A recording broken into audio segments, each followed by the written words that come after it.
Krishna to everybody's and respected guests.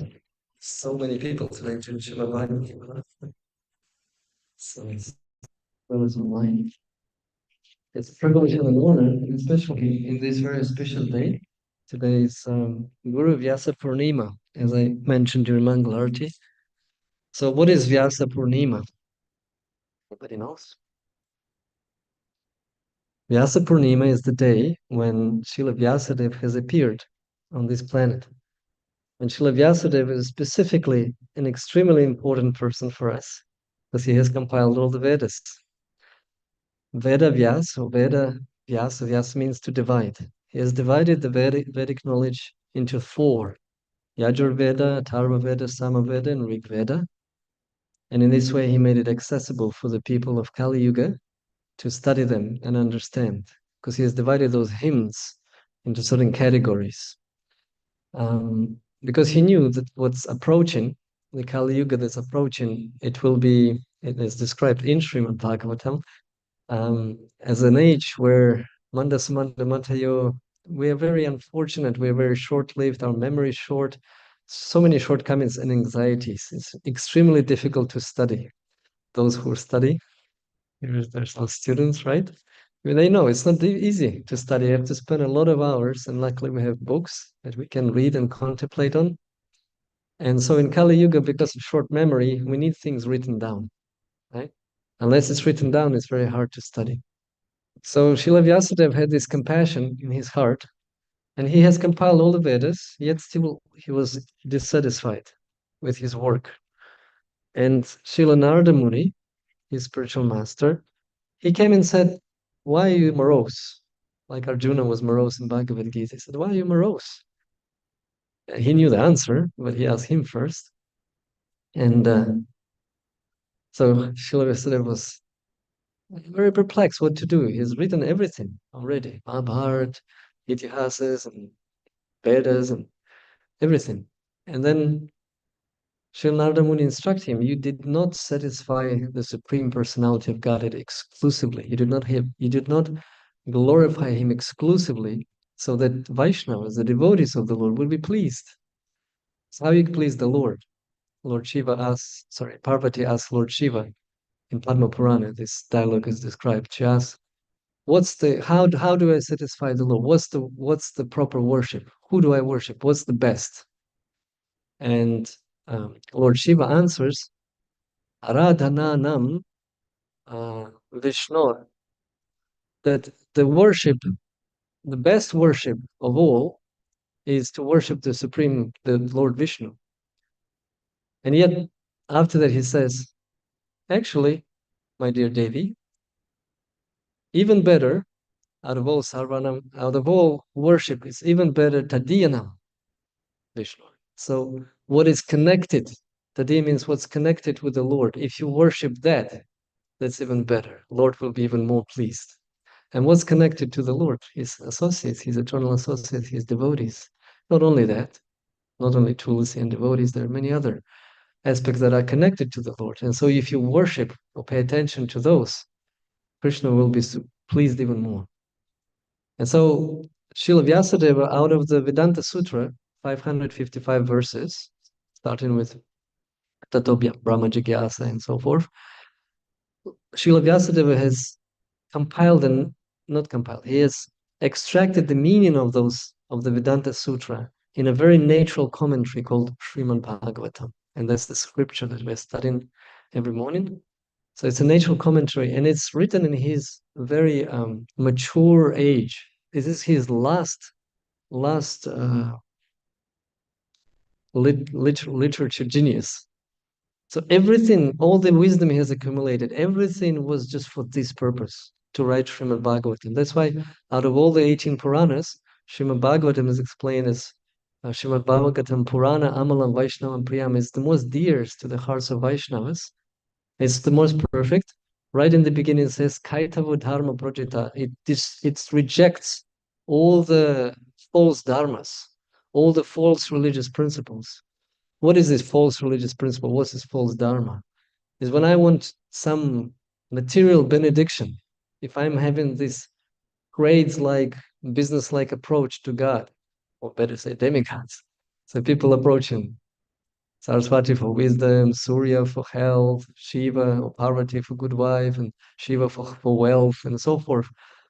Ganesh so he can clear all the obstacles on my way to my success. Like this. And Krishna says, Sarva Dharman Paritaja Mamakam Sharanam Vraja. Aham Tvam Sarva Papibhyo Mokshaya Shami Mashucha.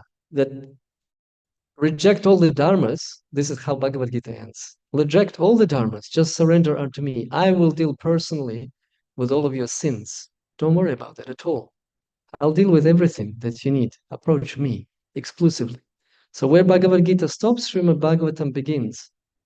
It rejects all these other dharmas and says, please focus only on the Supreme.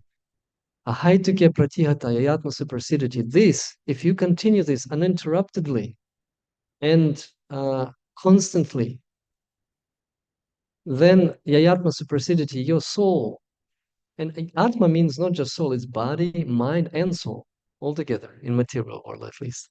In spiritual, it's just atma, soul. But in material world, it's the gross body, subtle body, and the soul, all together, atma. So yayatma supersidity, your whole existence, your being will be fully satisfied, especially your heart, meaning the soul, because you are the soul. You need also some kind of food, but that's transcendental food. Shravanam Kirtanam or Krishna Katha. Srimvatam Svataka Krishna. Punya Shravana Kirtanam. That if you develop this taste for Krishna Katha, your life will be perfect. The only thing you need to do is to do it uninterruptedly. Nashtaprayeshva Bhadreshu Nityam Bhagavata Sevaya Bhagavati Utamashloke Bhaktir Bhavati Anishtiki. If you just do it, if you serve the person Bhagavata and the scripture Bhagavatam, then everything, Abhadreshu, everything that's in your heart will be almost completely destroyed. Almost completely, Srila Prabhupada in one lecture says 75%. That means that you are so established now on this path that those worries that are left there, they're very insignificant. The taste for what you receive in is much higher, much greater. And through that, you will eventually eliminate everything else. So what are those worries in the heart? They are lower modes of nature. They are product of mode of ignorance and passion. These desires are hunkering us through many millions of lifetimes. We've been haunted by them, by those various desires, troubling our heart because we want to get it, we want to get it, we want to get it, then we get it, then we lose it, and we lament. So, but we need to raise to the platform of Brahmabhuta Prasanatmana Shochati Nakankshati, when there's no more lamentation and neither is hankering for or desiring something insignificant, really. And Srimad Bhagavatam will teach that on the various examples of various devotees like Dhruva Maharaj. When he wanted a kingdom better than not only his father, but the creator of this universe, Lord Brahma, he wanted a better kingdom. But when he got darshan of Supreme Personality of Godhead, he said, this is like a broken glass, what I want. I now found my diamond. So I don't want this anymore. Still, Lord gave him. And he actually already took it as a burden rather than a benediction, because he realized how insignificant his request was, even though materially speaking, it's something that we cannot even comprehend what he was asking for. So this is a preamble today to Srimad Bhagavatam, because we have guests and some very new people who are just learning. So let us offer our respects to all pervading personality of Godhead, Vasudeva, or son of Vasudeva, Krishna. Om Namo Bhagavate Vasudevaya.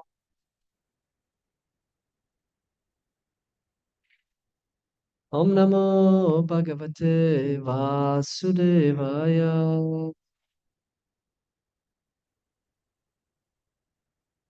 Om Namo Bhagavate Vasudevaya.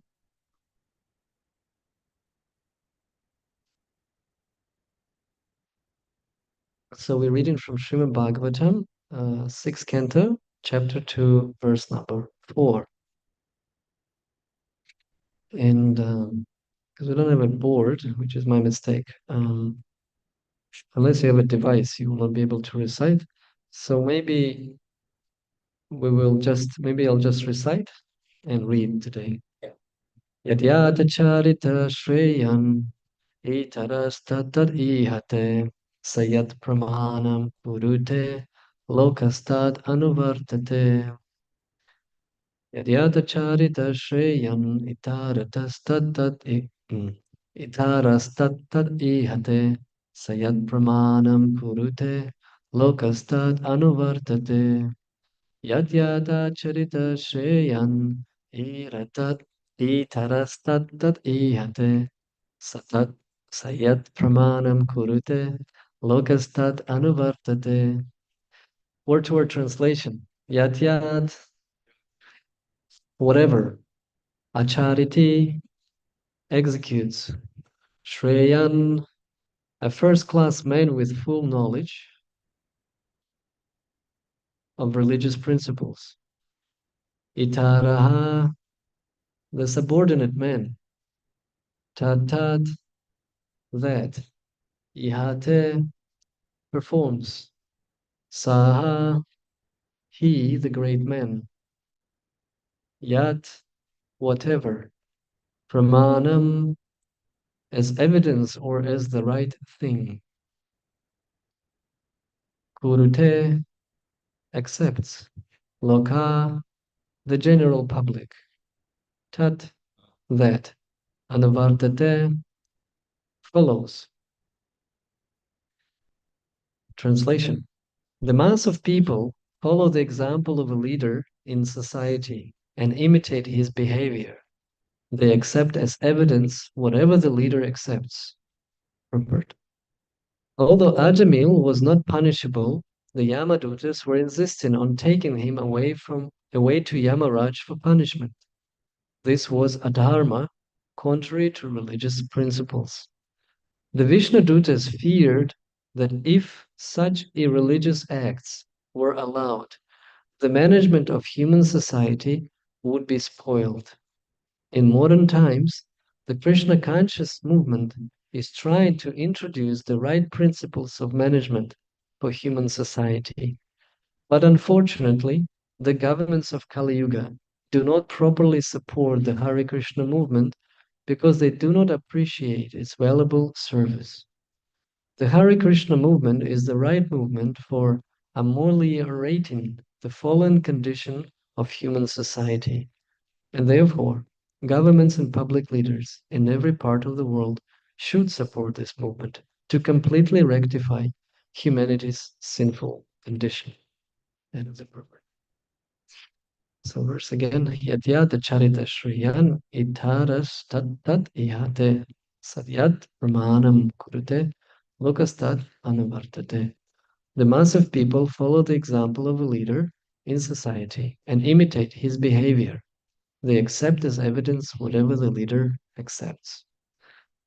Omagyanatimirandasya Gananjana Shalakaya Chakshuranmilitam Yena Tasmai Shigurave Namaha Sri Chaitanya Manobishtam Stapitam Yena Bhutale Swayarapa Kadamayam Tadati Swapadantikam He Krishna Karuna Sindhu Dinabandhu Jagatpate Gopesha Gopika Kanta Radha Kanta Namostute Tapta Kanchana Gaurange Radhe Vrindavaneshwari Pudishabhanu Suktadevi Pranamami Hari Priye Panchakalpatarubhyascha Kripa Sindhuveva cha Patitanam Pavanebhyo Vaishnavebhyo Namo Namah Jaya Shri Krishna Chaitanya Prabhu Nityananda Shri Advaita Gadadhara Shivasari Gaura Bhakta Vrinda Hare Krishna,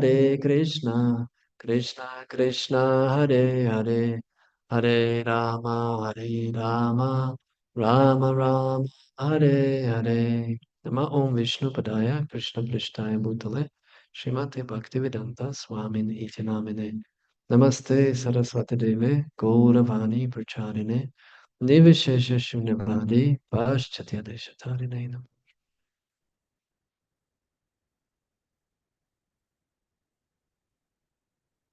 So this verse, it actually starts in Srimad Bhagavatam in the same way, or almost the same way, um, as verse in Bhagavad Gita 3:21, where Krishna says, Yatyat acharita shreshtas tatat evatarajana sayat pramanam kurute lokastad anuvartate.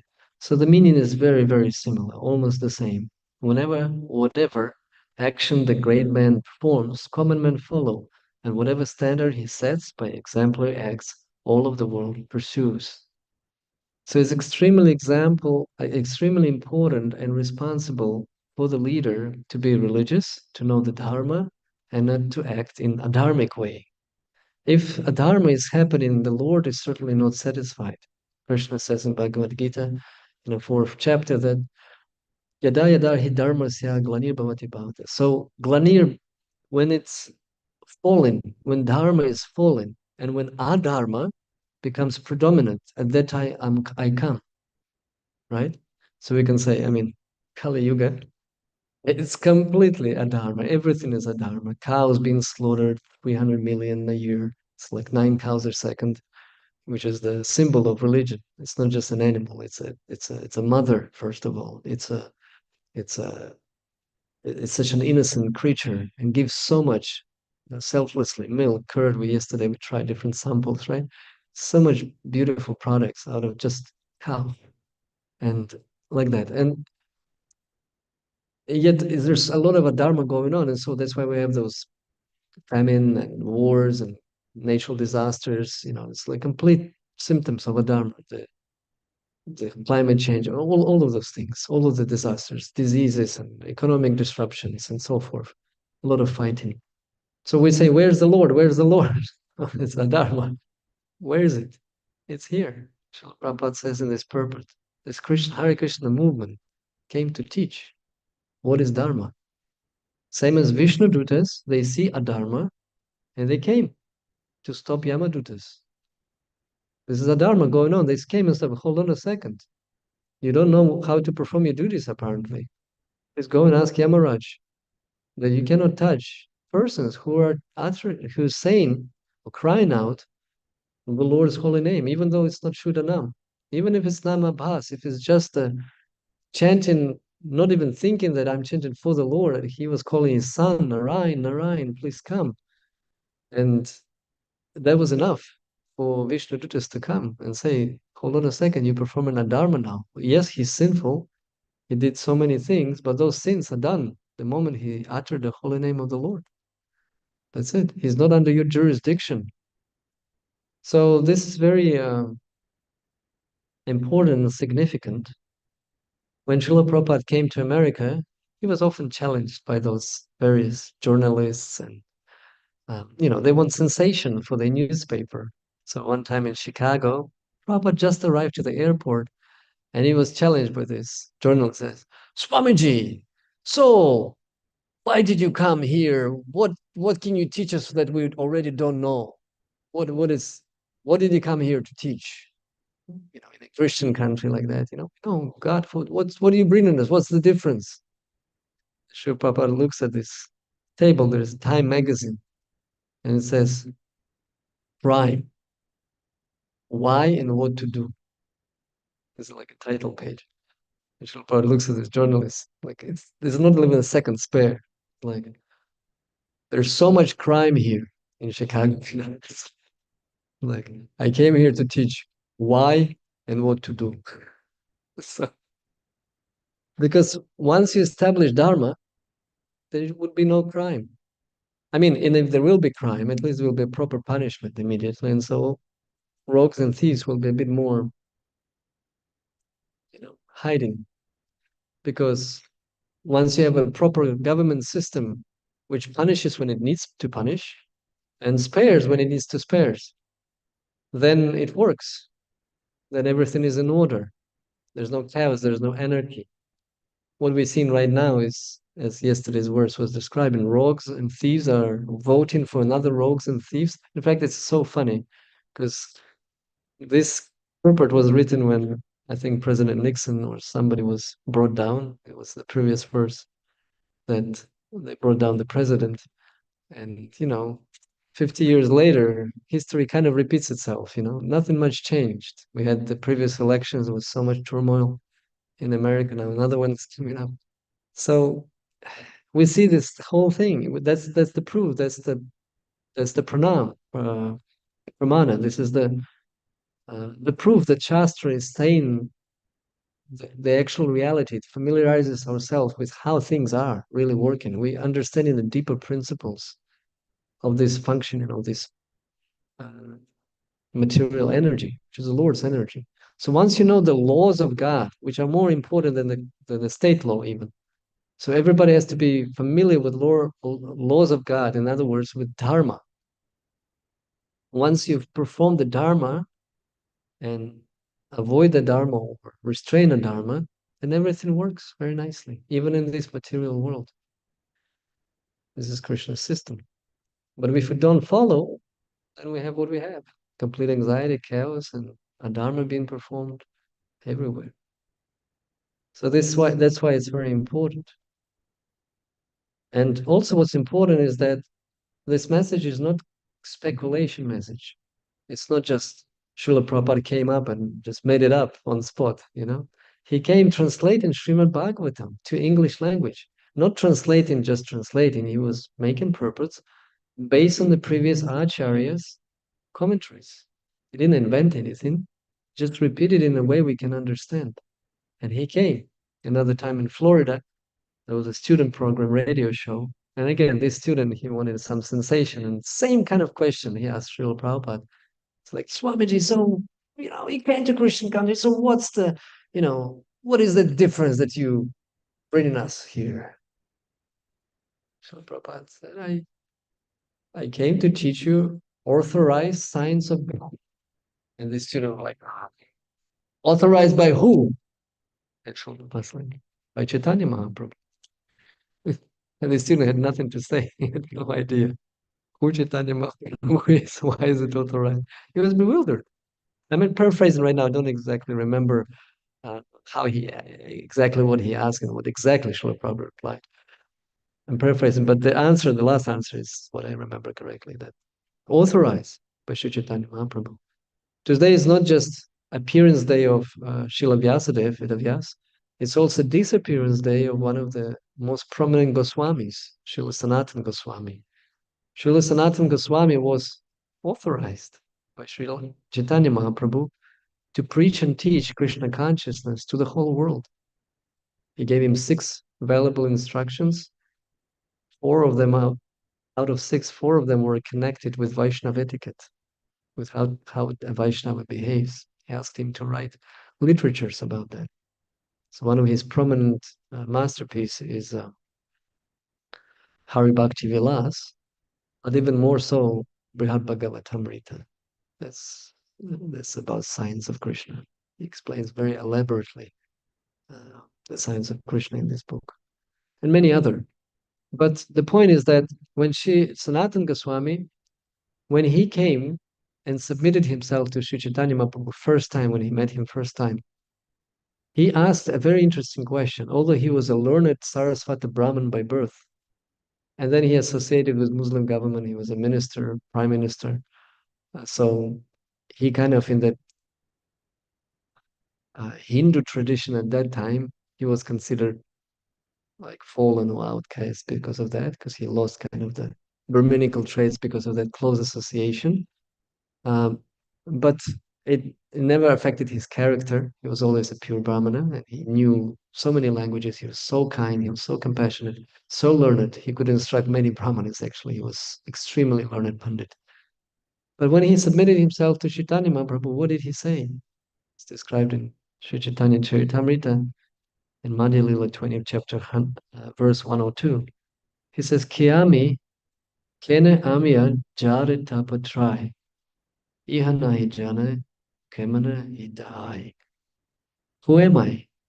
Why do the threefold miseries always give me trouble? If I do not know this, how can I be benefited?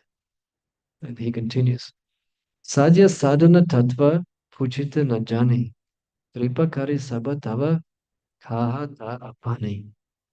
Actually, I do not know how to inquire about the goal of life and the process for obtaining it. Be merciful upon me, please explain all these truths. And Sri Chaitanya Mahaprabhu replies. It's a very significant, important, very relevant to our class today reply. He says, Prabhu kahe, Krishna kripa tomate purna hai, saba tattva jana tomara nahi tapa try. Sri Chaitanya Mahaprabhu said, Lord Krishna has bestowed his full mercy upon you, so that all these things are known to you. For you, the threefold miseries certainly do not exist. So he shows his position, actually. He says, you're not asking it for yourself. You're asking it for the benefit of others. You're showing as an acharya, we just read in Bhagavad Gita 3:21, acharya sets a standard, sets an example. Yesterday we spoke about standard a lot. Maharaj was giving class, very nice class. He was saying, unless we know the standard, how do we know where to develop to? So especially leaders or fathers, everyone is a leader. A father is a leader. Head of a family is a leader. You're a leader to somebody, at least, to your closest surrounding. And the higher the leader is, the more great responsibility it is to remain acharya, exemplary by what you say and your behavior. Walk your talk. Don't just repeat the theory. Do as I say, don't do as I do. That doesn't work, especially for kids. Well, answer, with her children. If she is not a good example, good mother and example, and other adults, if you're not a good example, then kids will say, you see, you're saying this and you're doing this. They will immediately, especially in the teenage age, they will immediately spot this and it's like, I got you. So that's why we have to be the example. And what's important is preaching. Preaching is actually, it's not that I decided to preach, now I preach. What you will preach? Preaching is an empowerment process through Guru Parampara. Sri Chaitanya Mahaprabhu empowered Sanatana Goswami to preach the glories of the holy name, to preach these signs of Krishna to others.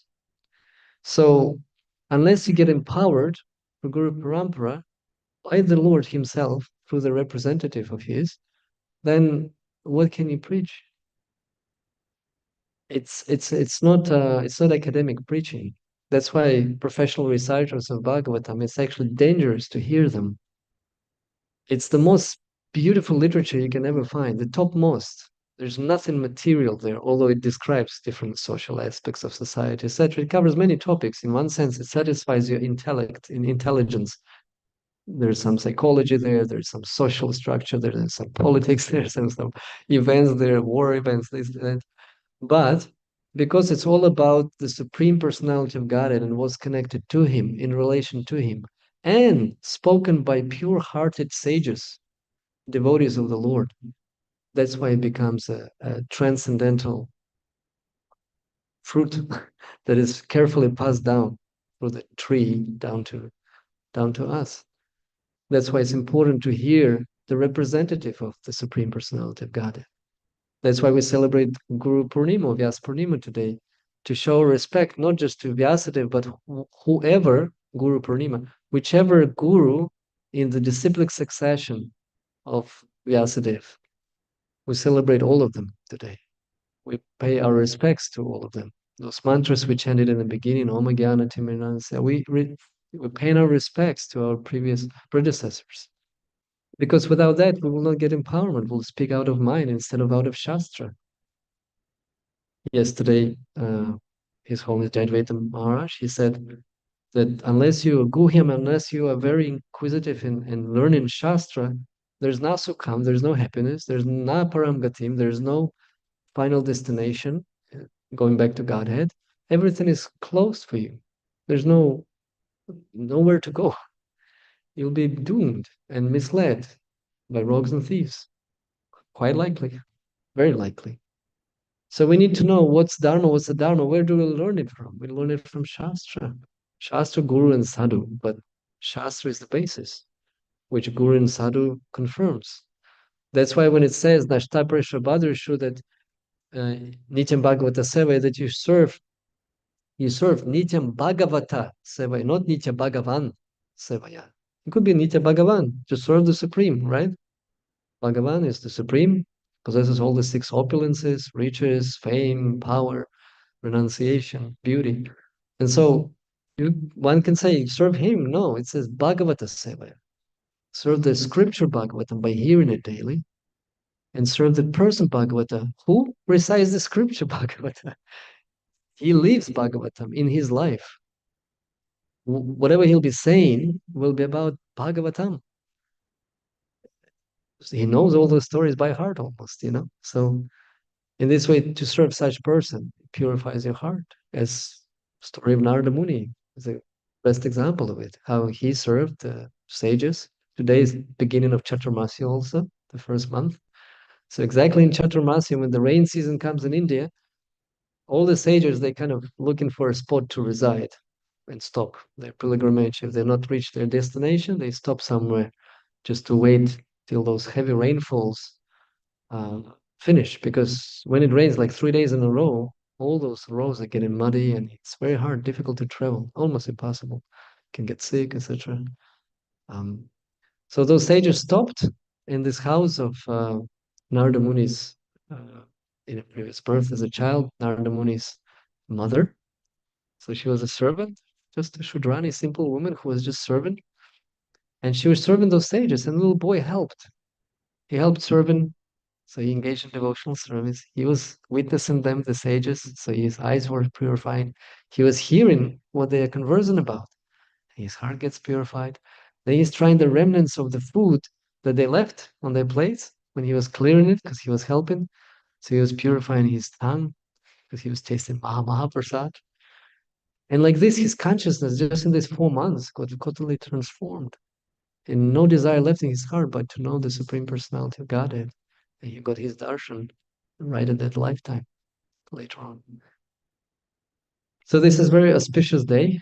And as I mentioned during Mangalarati, if you don't have Srimad Bhagavatam at home, please think you can attain, this is the first canto only, but you can attain a whole Bhagavad Gita. There's a hardcover Bhagavad Gita. Or teaching a Lochita. You can attain something that Vyasadeva, today is his birthday, and he wrote this is his mature fruit. It's his like the best of the best. Do you think you would please him by getting such book on his birthday? He says, this is the best of all. Focus on this. This is my best manuscript. Don't bother about anything else. This is the cream of the cream. Now, yesterday, Jayadvaita Maharaj was here and, he presented his books. So many people, devotees came and wanted the books because the author is here. It's pleasing him, right? So we want. So like this Srila Vyasadeva would be extremely pleased if you will get some books today. And as I said, it's not a mutik selling. This is available for donation. So anything, today's a mercy day. So please approach me if you would decide with such. Okay, we'll stop here. We'll have another 12 minutes to have any questions or comments. We'll start with the audience in person and then move on to online if time permits. Any questions or comments for this verse today? Yes, Aradhana. Just confirm, is Gita the literary incarnation of Krishna? Yes, yes. So Krishna is empowering with his Shakti. He can come as himself. He can come as his plenary portions or his limbs. He can come as his incarnation, but also he incarnates sometimes as Shakti avatar. There are many sages that he incarnated in or as and very empowered, or even kings like Prithu Maharaj. He was empowered Shakti avatar of the Lord. When we say Shia, is so I described the literary incarnation of human. So could we also say yesterday the Srimad in human, not human form, but Not Srimad Bhagavatam. This Srimad Bhagavatam is his masterpiece. It's what he has written as a natural commentary to Vedanta Sutra. So Vedanta Sutra, it's actually, there's Shruti and Smriti, right? The Shruti, the knowledge that came from the Supreme Personality of Godhead, it's eternal. Vedas are eternal. It's on the earth we can calculate it's like 20,000 years or so, but as it's been like registered, recorded, Rig Veda and so forth, Atharva Veda. But in terms of its eternal existence, they're eternal. And then in Smriti is when sages are contemplating on the subject matter in Shruti and then write down their masterpiece that's called Smriti. And but Vedanta Sutra is like a separate category almost because the sutras are they just absorbing the knowledge in Vedas in a very short sentences, very concise. Like Atato Brahma Jigyasa, you finally took the human form of life. Now there's a time to inquire about the supreme and so forth. And all of this is actually described right in the first shloka of Srimad Bhagavatam. In that shloka, it's described all the four Chatushloka of Vedanta Sutra. So all the Vedanta Sutra is in first four shlokas actually. And all of those four shlokas are in the first shloka of Srimad Bhagavatam. That's why this first shloka of Srimad Bhagavatam is so important. The first three shlokas are like an introductory to Srimad Bhagavatam, and all the acharyas have so many elaborate commentaries on this. Srila Vishwanath Chakravarti Thakur writes 40 pages on the first purport and the first shloka. We described the other day that Bhaktisiddhanta Saraswati spoke 80 lectures, 2 hours each, just on the first shloka of Srimad Bhagavatam. And he did not repeat himself. That's how deep it is. So,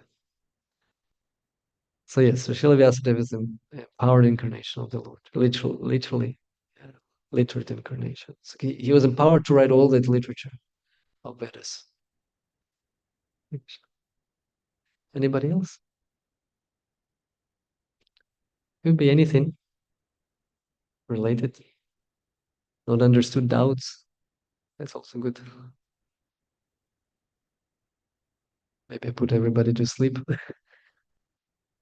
Or maybe I spoke too fast. Anybody in online would like to comment or ask a question?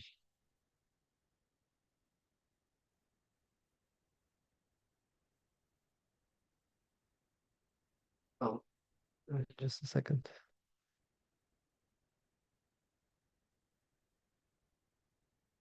There's some comment. Thank you. Okay. Hare Krishna. All right. Well, today is extremely quiet audience. Hare Krishna. Oh, Hare Krishna, Thakur. Thank you for. Thank you for your lovely class. I wanted to say that today is also the disappearance day of Srila Sanatana Goswami. I wonder if you could say a few words about the Sanatana Goswami. Yes, I did mention that is disappearance day of Sanatana Goswami. And that's why I brought this up, that how Sanatana Goswami submitted himself and wrote this most exalted literature for us. So when Sanatana Goswami and Rupa Goswami, his brother, were chosen by Sri Chaitanya Mahaprabhu, he instructed them, in one sense, quite briefly. Overall, he spent less than half a year together with Sri Chaitanya Mahaprabhu. There was 1 month in Puri, 1 month in Varanasi, maybe a few more times. It's under less than half a year that he spent with Sri Chaitanya Mahaprabhu, who instructed Sanatana Goswami, but what came out of it is absolutely extraordinary. It proves that, it proves his qualification in the first place, but also it proves that once you absorb the instructions of your spiritual master in a heart, it can sprout in something very significant and beautiful, even without so much close proximity or association. It's enough to plant the bija in your heart, the seed of devotional service. And if the soil is right, if your heart is already purified from the anarthas and from various lower modes of nature and desires connected with them, then you can do this very significant service of establishing temples, preaching the Vaishnava literature around the world. We're hearing what Sanatana Goswami has established for us. We're hearing now by mercy of another empowered devotee, Srila Prabhupada. And as time goes by, we will hear more and more of these glories of the six Goswamis of Vrindavan. They will be known throughout the world because they had no enemies, they had no friends. Their vision was equal. Uh, Everybody loved them. When Sanatana Goswami lived in Vrindavan, all the Vrindavan villages, people would approach him for advice, to receive his care and guidance. And even the rogues and thieves would come to him for advice or so. So, because he was not partial, as yesterday's verse said, the leader should be impartial. Otherwise, he cannot be a leader. If you prefer one to the other, how can you be just? No, he loves everyone. So that's why in Shar Goswami Ashtaka, it is saying that Nirmatsara, that the heart were free of envy. And that's a very rare stage. In this scripture, Srimad Bhagavatam, it says, is described as also for those who are free of envy. Because how can you listen about the Lord if you, you envy him? You'll be disturbed. How come Lord enjoys? We heard about it yesterday from His Holiness Devamrita Swami about envy. So Sanatana Goswami was completely free of envy. And that's why he could guide the whole world. Rupa Goswami elaborates on this in Upadeshamrita, his brother. He wrote a bit more literatures. That's why we call ourselves Rupa Nugas, following footsteps of Rupa Goswami, because he was empowered to specifically explain how to practice bhakti for us, which is, for us, for neophytes, it's very important. And right at the beginning, he explains about that unless you control your senses in terms of tongue, what you eat and what you speak, then you will not be able to control your belly, then you will not be able to control your genitals and so forth. But if you do, then again, you control everything. You control the anger, you control your senses, and then you can accept disciples all over the world. This is the qualification. And anyone, doesn't matter which body we have, man, female. If we master that science of Krishna and master this controlling of the senses, and at the same time being peaceful, not that I control my senses, I'm like almost blowing up because I'm controlling my senses and my anger, not like that, naturally controlled through devotional practice, then I'm able to teach. So Sanatana Goswami had this qualification, an exalted position. Sri Chaitanya Mahaprabhu loved him so much, he was almost like his son. He was saying, "You're my property. You always want to do what I want to do. So through you, through your body, through this instrument, I will achieve so many things." And he did. This is a perfection of human life form. To do what Krishna wants us to do, voluntarily surrender to his sweet will. And Sanatana Goswami was a proof and example. At one point, he wanted to give up his body because he had this oozes on his body, and he thought, what's the use? I'm only causing disturbance, this bad smell, odor from my wounds, because he drank some bad water in the jungle as he was walking to Jagannath Puri. And he thought, I'm causing disturbance. Sri Chaitanya Mahaprabhu hugs me, and this pus from my wounds stains his body with this horrible odor. I cannot stand it. It's a torture for me. I want to kill myself. So he wanted to jump onto the Ratha Yatra cart under the wheels. And Sri Chaitanya Mahaprabhu said, who do you think you are? You're not deciding what to do with your body. I'm deciding what to do with your body. Plus, you want to commit suicide. That means killing a brahmana. You want to incur sin? So he's instructing him in various ways. And Sanatana Goswami, he still felt morose.